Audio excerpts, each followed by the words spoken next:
Hello everyone and welcome back to a new video.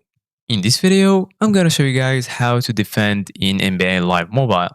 So if you guys want to learn how to do it, just follow the steps that I'm gonna show you.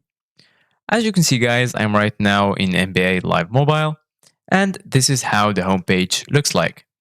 Right here we have the Live Pass, Live Today, Play Friends, Limited Time Events, Showdown, and lastly campaigns.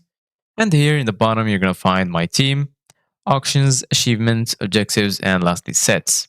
So if you click on my team, from here you can adjust your team before you play a match.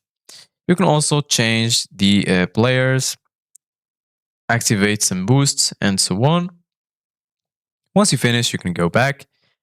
And then from here, you can choose any mode that you want to play. For example, I'm going to choose Live Today.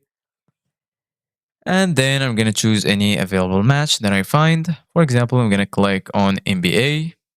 And then here in the bottom, we're going to click on play and wait for it to load. From here, you can see your team. If everything is good, you can click on play. Once you click on play, you're going to be right here in the loading page. Once the game has loaded, it will look like this. So now I'm going to pass the ball to my teammate. So I'm gonna try to score like this, and I failed.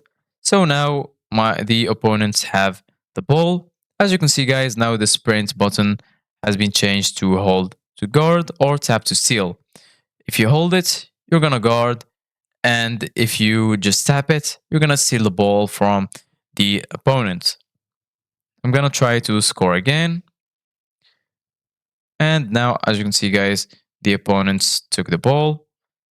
So if you want to steal, just go next to them and then tap steal. So this is it guys for today's video. Thank you guys for watching. See you guys in the next video.